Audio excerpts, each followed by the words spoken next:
Hey team, this lecture focuses on topic 1.1 from Unit 1 of the Global Tapestry.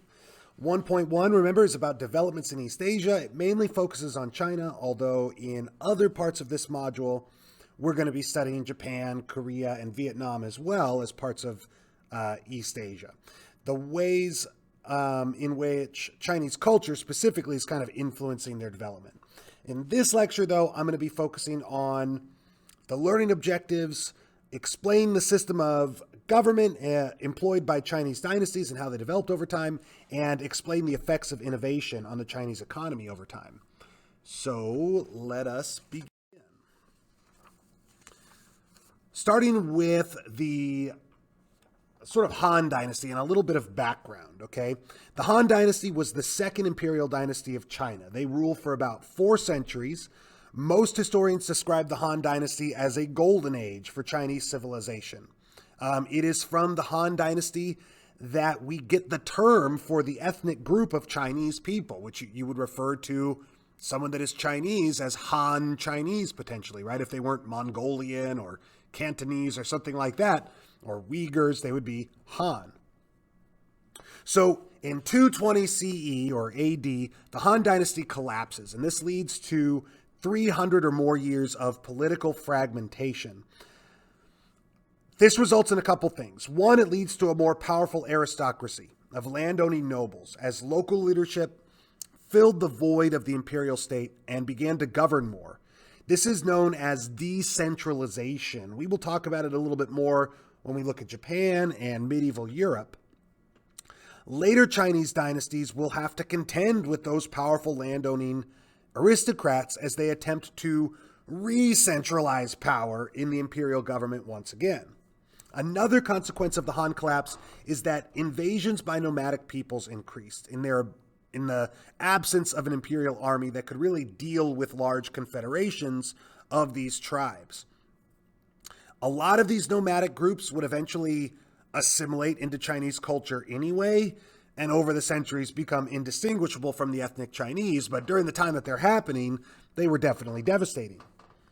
The general disunity of the empire, the lack of imperial influence, contribute to a moderate decline of Confucianism during that period of chaos, right? During those 3 centuries. In that time, Buddhism and Taoism grow in influence, aided by the migrations of people that found them to be more appealing than Confucianism, like those nomads, for example, and also by trade and the troubled times in general that encouraged people to search for answers and solace in the spiritual. Another major development is that it's during this kind of period of chaos after the collapse of the Han where a lot of migration begins to happen from northern China, the Yangtze River, to southern China, from the Yellow River in northern China to the Yangtze River in the south to escape these various invasions. And that leads to all kinds of environmental transformation down there due to the practice of agriculture, right? The terracing of hillsides and fields, the destruction of forests and things like that for lumber to support these large populations or to clear land for farming.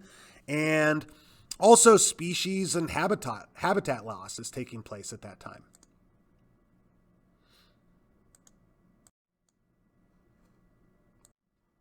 The Sui dynasty follows that period of chaos, and they reunite China and rule for not a very long time, a little under 30 years. The Sui are often described as harsh rulers. One of the major events of their rule was I'm not going to say these words correctly, but the Goguryeo Sui War. The Goguryeo Sui War were basically a series of invasions by the Sui against the kingdom of Goguryeo, one of the 3 kingdoms of Korea, between 598 and 614 CE. So a big chunk of while they're in power, they're waging these wars against their neighbor Korea. The invasions are ultimately unsuccessful and ultimately exhaust the resources of the empire, alienate various ethnic and political groups, and eventually lead to the assassination of the emperor and the overthrow of the dynasty by the group that's going to become the Tang Dynasty. However, the Sui still have a bunch of very important achievements and lay the groundwork for some later developments. First being the unity of China, which occurs as the Sui reunite much of what had been the Han Dynasty and brought a new unity out of 300 years of political fragmentation. Public works projects like roads and the Grand Canal take place under the Sui. Emperors Wen and his son Yang, various Sui rulers, could construct 1,200 miles of canal that link the northern Yellow River to the southern Yangtze River. Both those rivers sort of run east-west, and this canal ran north and south and sort of connected them like a capital I, you can kind of imagine.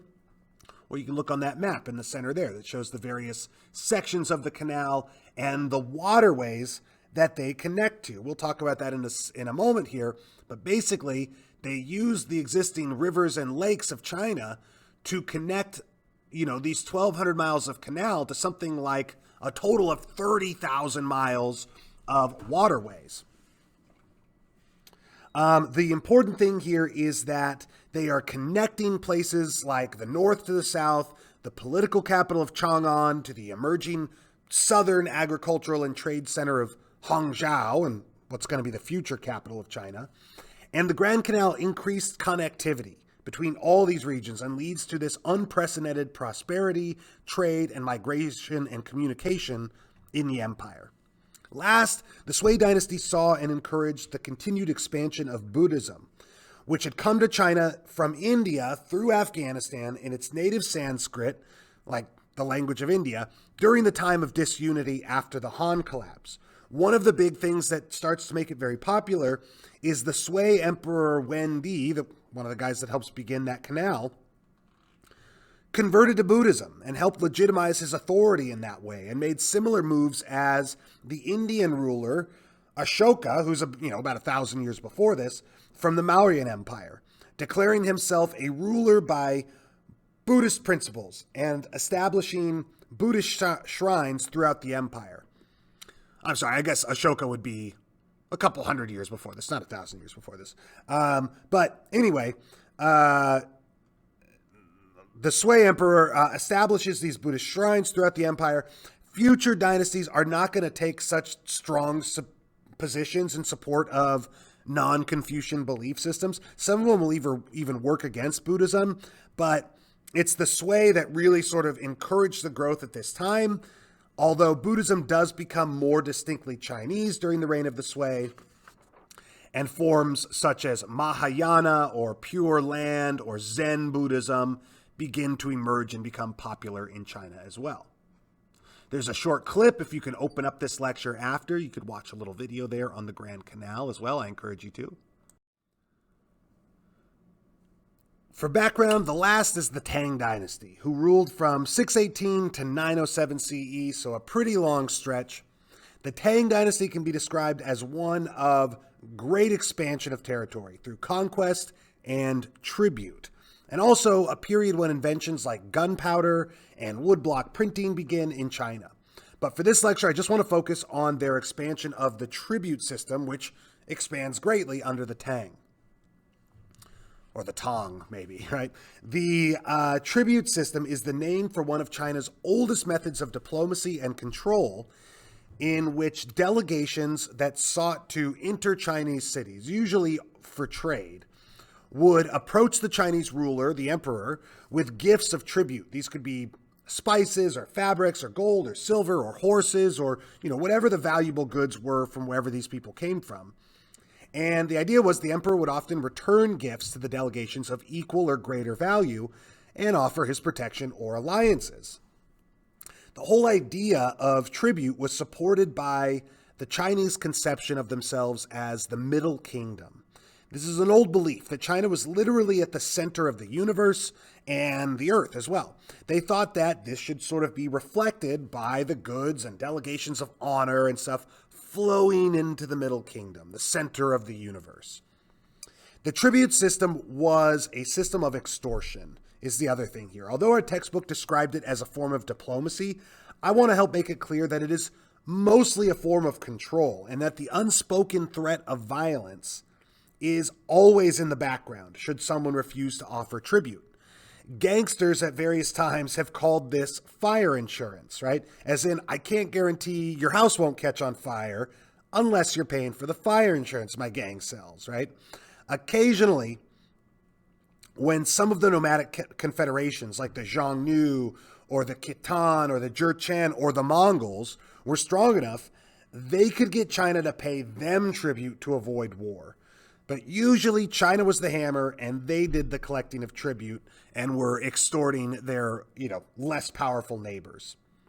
The big idea of offering tribute, though, wasn't so much about the gifts as it was about showing respect to the emperor and showing submission to the Middle Kingdom. It was a way for Chinese dynasties to demonstrate their power and see who were friends and who were enemies, as well as a slightly kind of humbling diplomatic exchange for those friends or enemies. The most humbling part of the ceremony for those that brought tribute was called the kowtow, which was the ritual prostration before the emperor that required you to touch your head to the floor several times, sort of get down on your knees and drop your forehead to the floor, almost like a Muslim would pray or something like that.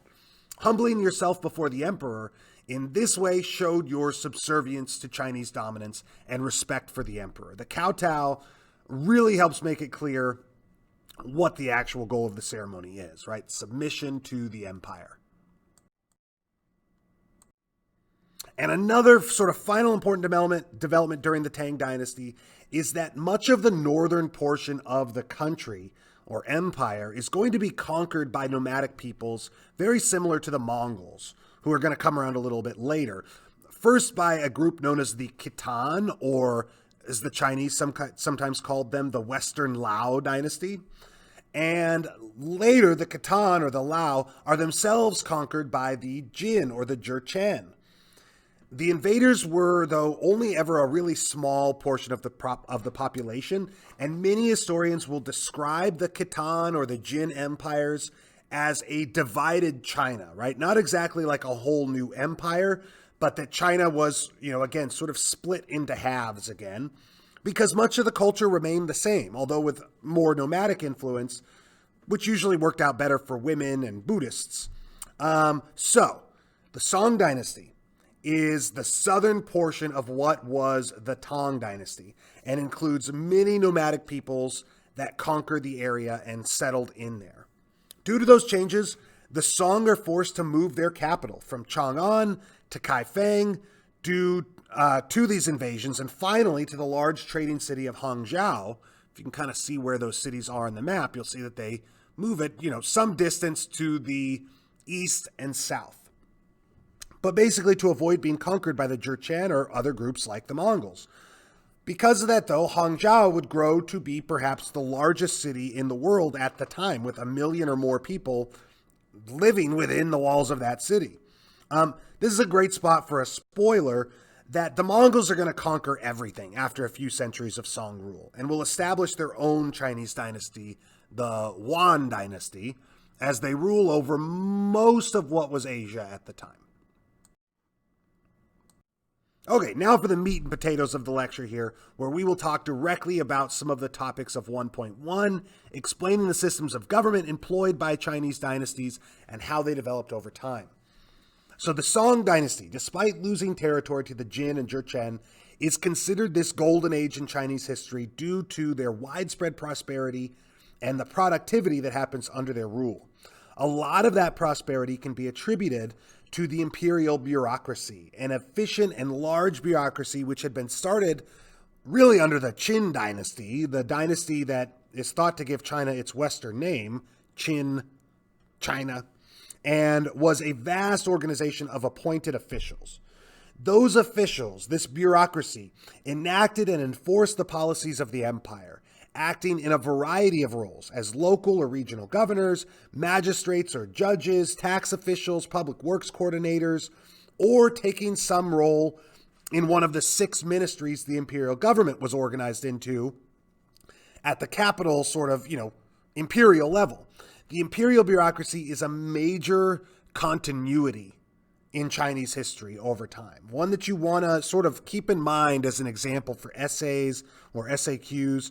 There are only a few periods where it pauses, once under the Mongols, once during some, rebellions a little later on. But basically every dynasty up until the 1900s, when the Empire of China ends and is replaced for a short time by a republic and later by communist China, every dynasty up until the 1900s is using this same governing apparatus of the imperial bureaucracy in many of the same ways we're about to talk about here. A key feature of the bureaucracy was the civil service exam. In order to get a position in the imperial bureaucracy and to ensure that appointees would be qualified and suitable, an exam known as the civil service exam or imperial examination was given. The exam was based on a list of Confucian texts, history books, literature, philosophy, that reflected the ideal sort of well-rounded Confucian scholar.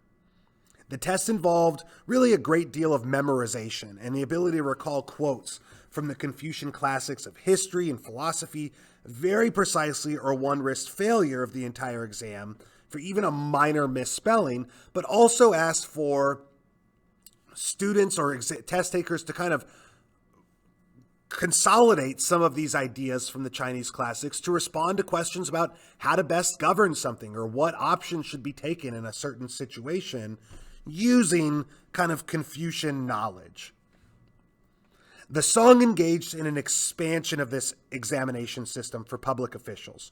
Under the Song dynasty, the exam was greatly expanded to allow the lower classes, peasants and such, more access and opportunity to take the exam.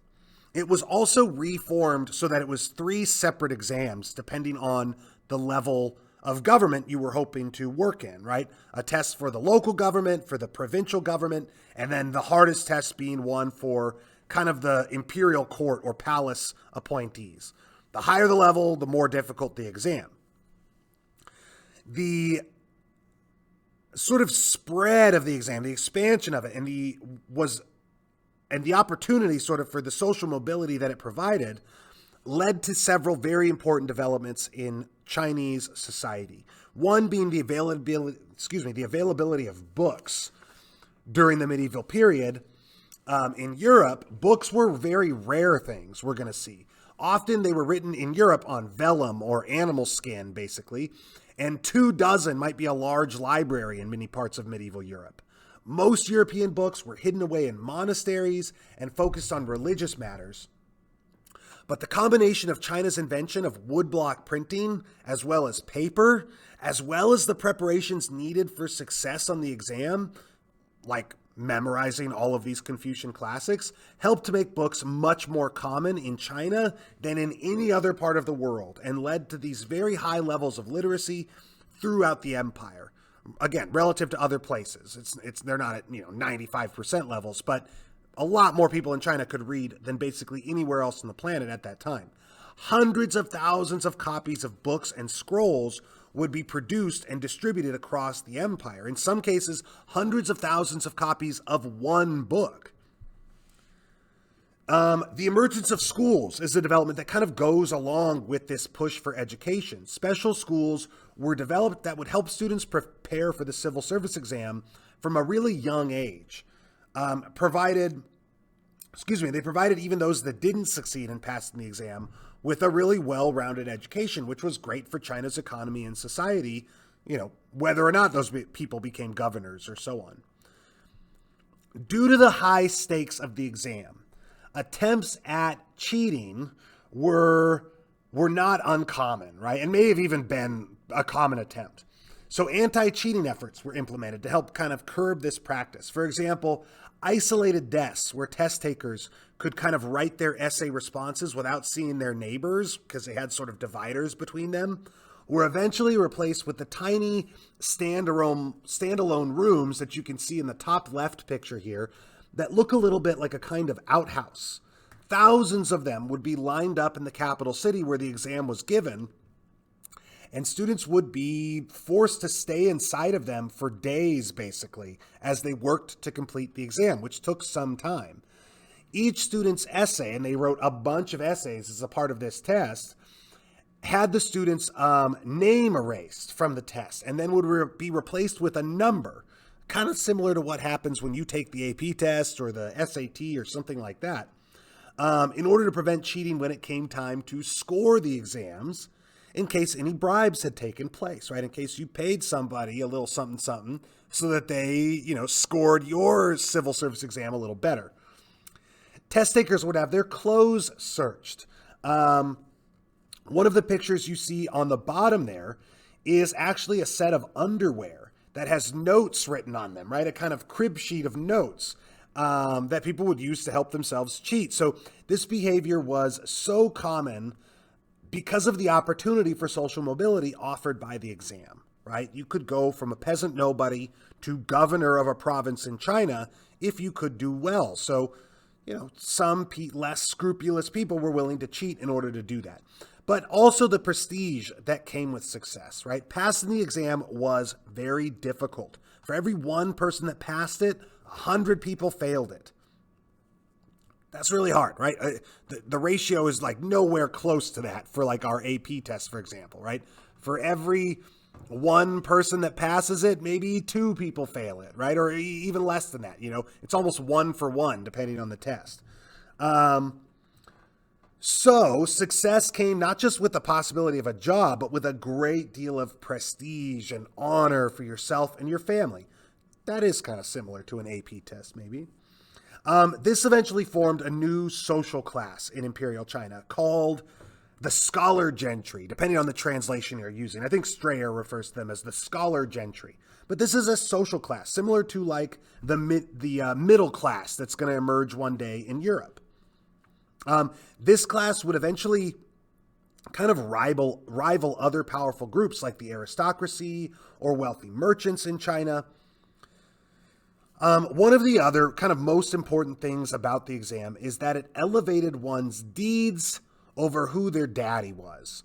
The exam created a meritocracy, right? A rule by merit, by how qualified you were, where the most qualified person would be successful.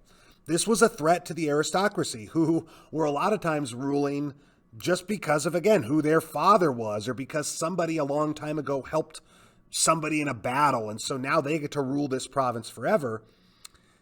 The civil service exam was going to upend a lot of that. The empire offered some consolation to aristocrats, though, by reserving a percentage of the government positions for rich landowners, all right? Besides that, aristocrats had other advantages. Them and wealthy merchants could hire private tutors for their kids. They could send them to the best schools, purchase the best books, or even outright sort of buy certain positions, right? Use their influence to just buy them a government position. Man, does that sound similar to kind of how the wealthy can help their kids with, things like AP tests, things like SATs or whatever here as well, right? You get a best tutor, you get these books, you get in these certain programs that are going to boost your score a couple points or what have you. A disadvantage for exam takers, rich or poor, was that there were typically many more test takers than jobs, all right? Even with a 1 to 100 pass rate, there were at times many more people passing the exams than there were government positions. So success didn't always guarantee a job, but passing the test still came with high status. Nevertheless, all right, examinees earned their position based on their score, and all social classes, from peasant to nobility, were eligible to take the test. Your score, not your father or your wealth, decided if you passed the exam. And this made the Chinese system a meritocracy, a government by the best or most qualified, and one of the key features of what made their government stand out in world history as one of the most effective. Okay, and to conclude, I'll discuss a few of the things that were the source of the economic prosperity enjoyed by the Song Dynasty and that tie into Topic 1.1's learning objective, explain the effects of innovation on the Chinese economy over time. So first, the Grand Canal, which, as we said, was a project started by the Sui Dynasty, actually, but which would be expanded greatly by the Song and other imperial dynasties after them. The canal helped connect something close to, as I mentioned, 30,000 miles of natural waterways like rivers and lakes with this canal system. And this acted as a kind of highway, or almost like a, You can imagine sort of a train route, allowing massive amounts of goods, way more than could be loaded onto wagons or horses, to be shipped by river barge, also probably a lot faster than could be done by horse or by wagon, to most regions of the empire relatively quickly and most of all cheaply. The canal would enable southern China to become the most populous trading area in the world, as manufactured goods from all over the empire could flood into these port cities in southern China. Next is and you can see a little image in the bottom left there. This is part of the canal that's still in operation today in modern day China. Next is the agricultural productivity of Song China, right? Due in large part to champa rice, which was introduced from Vietnam sometime during the 11th century or earlier. Agriculture greatly expanded in China in a number of ways and for a couple reasons. First, this strain of rice, champa rice, was hardier and did better in a wider variety of climates, which allowed more farms to be planted on untouched land than before. So one way that food production is increasing is just the Chinese are farming on more land than they had before because they have this crop that will grow in more places than other strains of rice. Secondly, if conditions were right, and in a lot of parts of southern China, conditions were right, rice could be planted in champa rice could be planted and harvested twice a year in parts of the country, something that farmers know as double cropping. The introduction and expanded use of champa rice helped contribute to this massive population explosion under the Song dynasty. So in the 3 centuries of Song rule, China's population goes from 25% of the world's population to 40% of the world's population. For some comparison, China is the most populous country in the world today as well, but accounts for only about 20% of the world's population. So pretty wild to think that at one point, about half of everybody lived in China. The Chinese practice intensive agriculture as well. So it can't all be chalked up just to this strain of rice. Intensive agriculture is when the land is altered and worked very hard or intensively to maximize crop yields. All right. So this takes the form of large irrigation systems involving ditches, complex water wheels and pumps. You'll see more about that in the crash course you watch on medieval China in this module. And alterations to the landscape, like terracing mountains and hillsides, like you see in the picture on the top left there. That's a terraced mountain, literally kind of carving flat areas into a hillside so you could, build these kind of rice paddies without water just, sliding off the side of the mountain. It lets you bring something that is unfarmable, like a mountain, into farm production. Manufacturing was another source of Song prosperity. China discovered and began using coal, actually, on a large scale for heating and also manufacturing of metal around the 4th century BCE or even a little bit earlier. Although their knowledge and use of coal goes back even farther than that, right? Thousands of years. Because of the knowledge they developed, they would become the world's leading producers of iron and steel for some time. During the Song dynasty, China experienced what some historians refer to as proto-industrialization, a set of economic changes where rural people are producing more goods than could be sold in their local communities, meaning they have to be exported to other markets instead. Unlike the later industrialization of the Industrial Revolution, which is going to happen 700 or so years later in the 1800s in Europe, and was going to use large-scale factories powered by coal, but to power large machines, proto-industrialization relied on home or community-based manufacturing with simple tools and equipment. In other words, production took place in many homes spread across many regions of the country, with small amounts of product being completed by each family or community, usually as a kind of side hustle, right?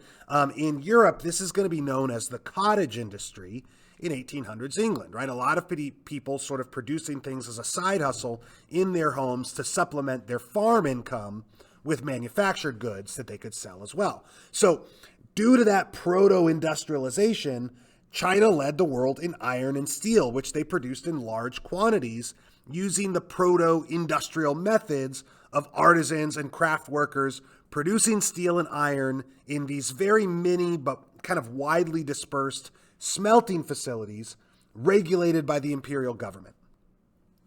China was able to produce as much as 125,000 tons of steel. 125,000 tons, right? That's something like 200 million pounds of steel and iron in each year, a number that is comparable to what Britain started producing using factories and machinery and all the technology of the 1800s, which, is very impressive indeed that China is doing this 700 or 800 years earlier.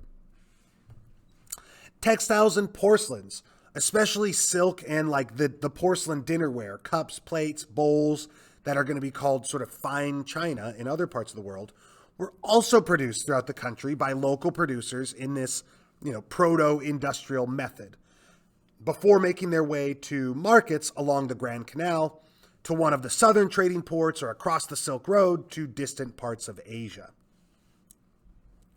A final economic development that was a source of Chinese prosperity was an alteration in how taxes would be paid. Previous dynasties had required corvée labor, which is where peasants and others basically owed the government a certain amount of work each year to build walls, roads, dams, irrigation canals, etc. The Song dynasty ordered that instead of corvée labor, peasants would pay taxes in silver. But also under the Song dynasty, peasants would be paid to work on public projects in silver as well, and their period of corvée labor would be shortened. Because the government paid the peasants in silver for their work, there was more money in circulation anyway, which would be invested, a lot of times reinvested, in producing manufactured goods to sell in the market for the silver needed to pay your taxes, right? This kind of cycle of getting money for doing work, investing that money in the kinds of things you would need to produce steel or silk as a side hustle for you and your family on top of your farm income. And then you're able to produce stuff that you're going to sell at the market to make more money to pay your taxes and so on. Or if you make enough stuff, you're going to sell that stuff in market and use it to maybe buy stuff from the market, maybe books to help your son pass the civil service exam, for example, maybe fancy clothes for yourself. So to make sure they had enough silver for their taxes, families are selling surplus crops for cash and also turning to part-time manufacturing of silk, porcelain, or iron and steel as a way to produce manufactured goods that could be sold for that silver. So those changes in manufacturing and agricultural production were aided by other Chinese inventions, like the magnetic compass for better and farther navigation, allowing them to reach more distant ports for trading their manufactured goods. The large junk ships designed by the Chinese could carry more cargo to those distant ports, and with their stern-based rudders, they could navigate there easier and faster. Okay, that covers topic 10.1 in regards to the development of the government and the economy of medieval China. I hope that helps you and helps you make some important connection across the content there. I'll talk to you guys again real soon. Thanks a lot.